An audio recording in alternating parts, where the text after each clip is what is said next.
ప్రపంచంలో చాలా వింతలున్నాయి. నమ్మలేని అద్భుతాలు ఉన్నాయి. మనకు తెలిసినవి కొన్నే.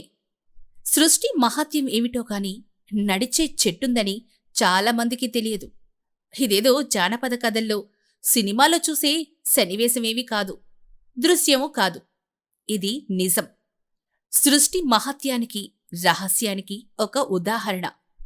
నడిచే ఆ చెట్టు పేరు సోక్రటియా ఎగ్జోరిజా. ఈ చెట్టు దక్షిణ అమెరికాలోనూ, మధ్య అమెరికాలోనూ వృక్ష శాస్త్రంలో ఒక అద్భుతం. ఇది అమెజాన్ అడవుల్లో ఉంటుంది.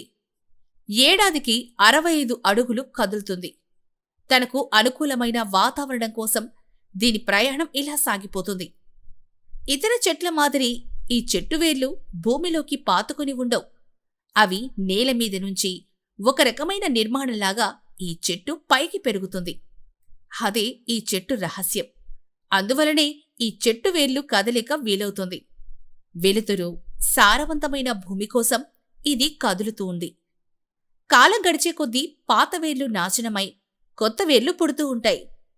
అయితే ఈ వేర్లు కూడా ఆ చెట్టు కదిలే దిశగానే పుడతాయి. ఇది తన దిశను చాలా నేర్పుగా మార్చుకోగలదు. కేవలం బ్రతికేదానికి ఈ చెట్టు ఇలా కదులుతుంది అని వృక్ష శాస్త్రవేత్తలు చెప్తారు. అమెజాన్ అడవుల్లో ప్రత్యేక వాతావరణ పరిస్థితుల్లో ఈ చెట్టు ఇలా పెరిగిందని అంటారు. కాకులు కూడా దూరలేని కారడవుల్లో ఉండే ఈ చెట్లు చూసేందుకు శాస్త్రవేత్తలు అతి కష్టం మీద పోగలరు.